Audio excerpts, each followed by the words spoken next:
Hello and welcome to the CASTcast. This is the podcast for the Association for Software Testing, and specifically the podcast for the Conference for the Association for Software Testing, otherwise known as CAST. I'm Michael Larson. And I'm Claire Moss. And today we are happy to welcome Tina Fletcher.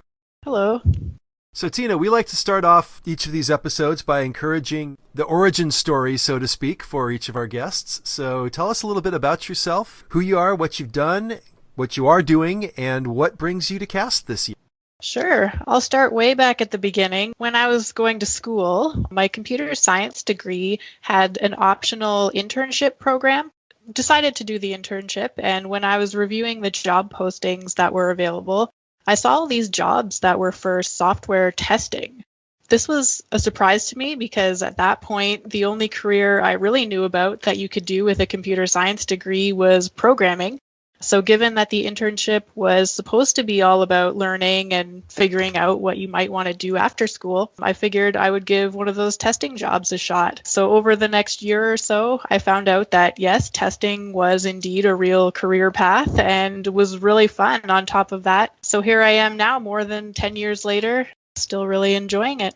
How funny. When I was in college, we had a cooperative education program that was very similar, and I didn't see any listings for software testers. So I tried being a programmer and determined that was not my thing. So I wonder if I would have gone your way. Who knows?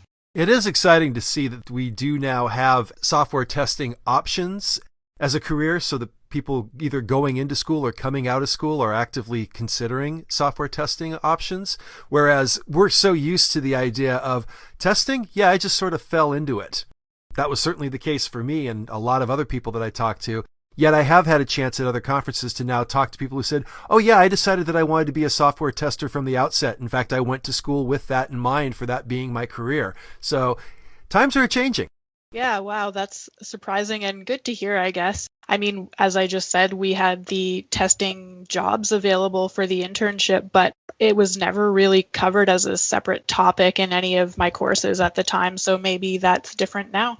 I've actually looked for ongoing higher education courses in software testing.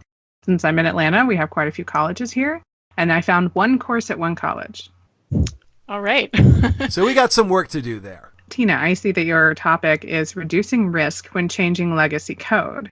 So you have a background in programming, at least from your educational standpoint. And I'm interested, how did you come to work with legacy code? I'm working at a company right now. I guess the company has been around for a while and has been making and building the same core product for most of the time that they've been in existence. So some parts of it are getting a little old, and a lot of those parts are kind of the core foundational things that everything else is built on top of, right? So it gets kind of interesting even when you're just trying to build a new feature, needing to think about and understand what else might this be impacting. Of course, code that was written maybe 10, even 20 years ago isn't always super easy to understand. Usually the people that were involved in writing it, they might not be around anymore, or just things were done differently back then. Yeah, I've gotten really interested in this topic of working with legacy code because it is a thing that happens a lot in my current place of work. I understand how that feels. I've worked with a company. Well, it's been a company for 10 years now. We have a lot of core code that was written in one language, and we're looking to modernize it by writing it in another. And so this process of porting from one side to another has proven to be definitely challenging. We're looking to do it in little chunks where we take a piece and move it until we shrink the core code down to this really small atomic thing that we just can't do much more. And then we're just going to have to take the hit and rewrite it. I think that's a thing that a lot of people are going through.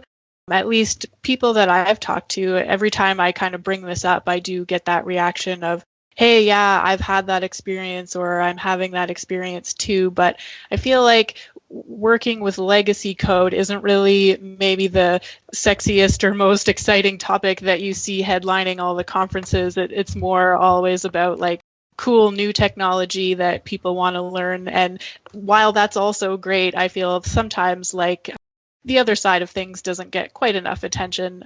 I'm hoping to try and help with that. And let us not forget, there is still a demand for COBOL programmers. Somewhere. Well, it sounds like a lot of testers would find themselves in a situation where products contain what we would term legacy code, which might just be yesterday's code that we blame ourselves for. Or maybe that, like you said 20 years ago, the original authors aren't available to us anymore. Can you tell us a little bit about what testers can learn in your session at CAST? Well, it's interesting because we kind of talked a little bit about how I got into testing originally, but these days I almost feel like I'm getting out of testing in a way, or at least I've been doing less of what I might traditionally have considered to be testing activities. And while doing testing activities is obviously always still going to be important, just my interests lately have been more around what else can I do in my organization to help enable quality and reduce risk. So that's what I want to share in my talk is ideas for other things besides testing that can make software development safer. As we've talked about more specifically, I think the times where we feel maybe the least safe during software development is when we need to work with legacy code or even just code that we don't understand very well. So I'm kind of focusing on that perspective during the talk. So I can definitely appreciate that. I think in many ways, we see this with maybe smaller companies or with companies that are looking to quote unquote, do away with the dedicated tester role and say quality is for everybody. And on one side, that's a great sentiment and that we should be encouraging everybody to consider quality.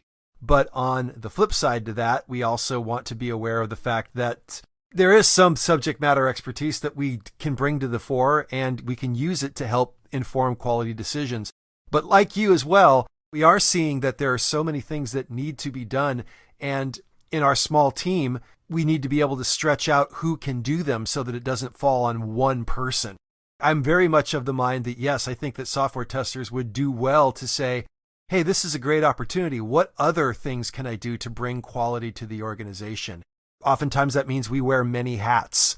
In addition to being a software tester, I'm also a build manager. And right now I'm sort of a budding docs writer as well. So there's all sorts of opportunities that we can bring to our organization to use the quality chops that we have. They don't necessarily have to be dedicated traditional testing.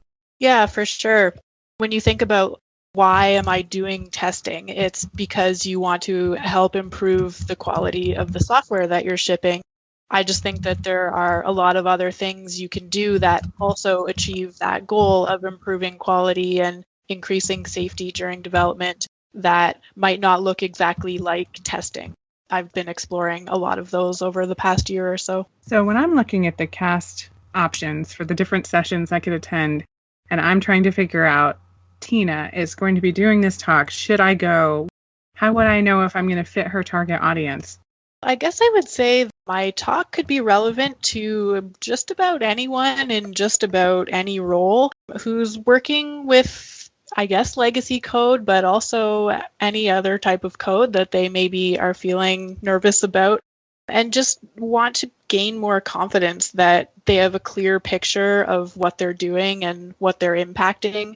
Maybe someone who's had the experience of being burned by some issue that was unintentionally introduced by making a change in one place and not realizing it was going to have a large impact in another.